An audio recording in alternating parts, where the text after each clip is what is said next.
আয়োজিত আজকে এই সম্মেলনের সম্মানিত সভাপতি আদ্র ইউনিয়ন বিএনপির আহ্বায়ক উমানন্দ স্কুল অ্যান্ড কলেজের ভারপ্রাপ্ত অধ্যক্ষ জনাব শামসুল আলম মাস্টার, আজকের এই অনুষ্ঠানের প্রধান অতিথি হিসেবে উপস্থিত রয়েছেন গণমানুষের নেতা উলিপুর পৌরসভার সাবেক মেয়র, যার দুর্নীতি তার গায়ে স্পর্শ করেনি, উলিপুর পৌরসভাকে যেভাবে সাজিয়েছিলেন তার বিরুদ্ধে একটি মামলা ভুক্ত হয়নি, সেই নেতা আজকের অনুষ্ঠানের প্রধান অতিথি জনাব তারিক আবদুল্লাহ চৌধুরী।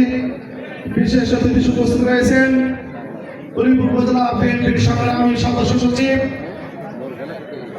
সাবেক পৌরসভার মেয়র, সাবেক উপজেলা চেয়ারম্যান, যাকে আপনারা এই ঠেকরা ইউনিয়ন বিএনপিতে বিপুল পরিমাণে ভোট দিয়ে জয়যুক্ত করেছিলেন।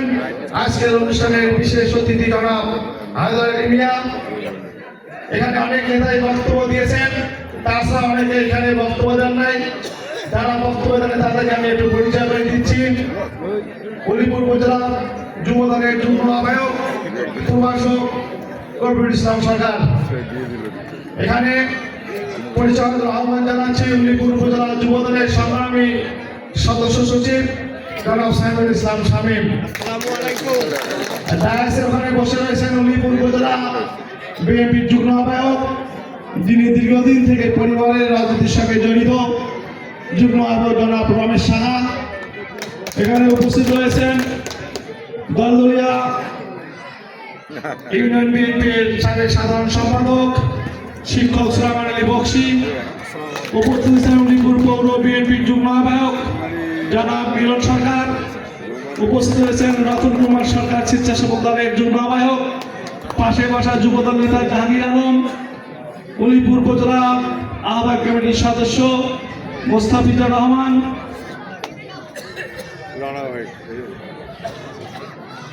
এছাড়া পিছনে বসা বিভিন্ন ইউনিয়ন থেকে আগত বিভিন্ন ইউনিয়নের নেতৃবৃন্দ এবং ঠেকরা ইউনিয়ন আহ্বায়ক কমিটির নেতৃত্ব উপস্থিত।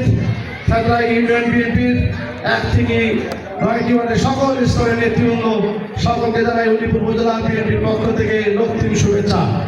সেই সঙ্গে একটি সুখবর আপনারা অনেকেই জানতে পেরেছেন যে দীর্ঘদিনের আমাদের একটা আশা ছিল, আমাদের একটা স্বপ্ন ছিল যে আমাদের নমিনেশন কে পাবে না পাবে। নানান গ্রুপ ছিল, আপনাদের জব্দ করেছিল, ডিস্টার্ব করেছিল, দলদলীয় ডিস্টার্ব করেছিল। সেই গ্রুপ টুবানে আজকে স্পষ্ট ক্লিয়ার মেসেজ জনাব তাজুল ইসলাম সাহেব ধানসি সেই চূড়ান্ত আমরা নেতার মাধ্যমে জনাব তাজুল ইসলাম সাহেবকে জোরে একটা করাতে জানাই সকলকে। উপস্থিতি বক্তব্য দেব না, বক্তা রয়েছেন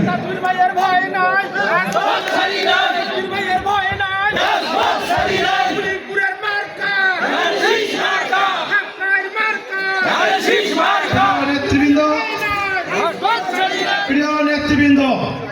আপনারা প্রত্যেকটা নির্বাচনে দেখিয়ে দিয়েছেন ঠেকরা ইউনিয়ন বিএনপির ঘাঁটি।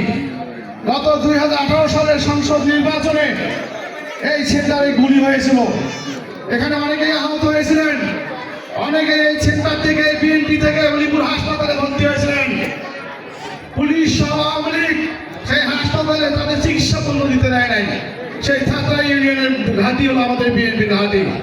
আগামী জাতীয় সংসদ নির্বাচনে আবারও আপনারা প্রমাণ করবেন যে ঠেকরা ইউনিয়ন বিএনপি ঘাঁটি জনাব তাজুল ইসলামের ঘাঁটি।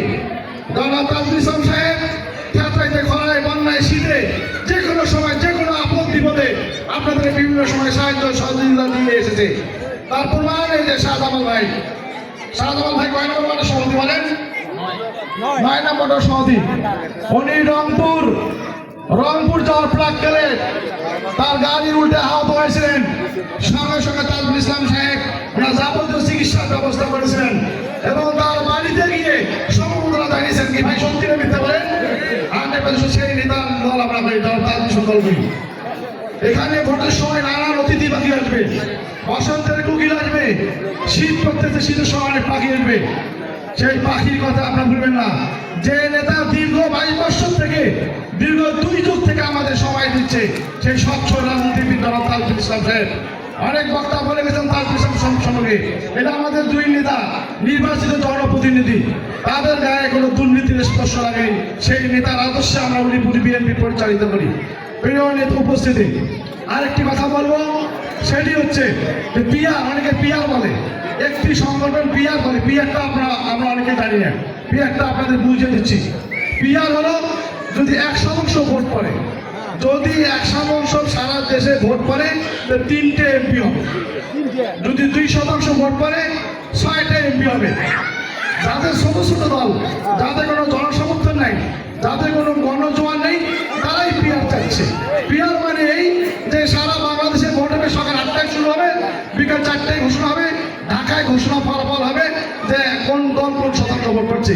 কিন্তু বাংলাদেশের জনগণ সকাল 8টায় গিয়ে লাইনে দাঁড়ায়, বিকেল 4টায় খাওয়া দাওয়া শেষ করে মাঠের মধ্যে এরকম বসে থাকে, বিকেল 4টায় কোন প্রার্থী ঘোষণা হবে। আমরা সেই বিশ্বাসী, কি ভাই ঠিক না? আমরা সেই বিষয়ে আমরা পিআর মানি না। আমরা চাই আমাদের প্রার্থী ধানের শীষের ভোট নমিনেশন পেয়েছে, সুতরাং আমাদের প্রার্থী তাবলিগ সাহেব, আমাদের ধানের শীষে আমরা ভোট দেবো। কে আমাদের সঙ্গে একমত? উপস্থিতি আর 1 মিনিট কথা বলে শেষ করবো। সেটি যেহেতু আমাদের বিএনপির ভোট কাউন্সিল, আমাদের পরিবারের কাউন্সিল, একটু কথা শুনে আসতে আমার আসতে নিজেদের মধ্যে সুসম্পর্ক বজায় রাখতে হবে ভাই। একে অপরের আত্মসমালোচনা করা যাবে না। আমি 5 থেকে পর কোথায় টাকা খেয়েছি, কোথায় বালু খেয়েছি,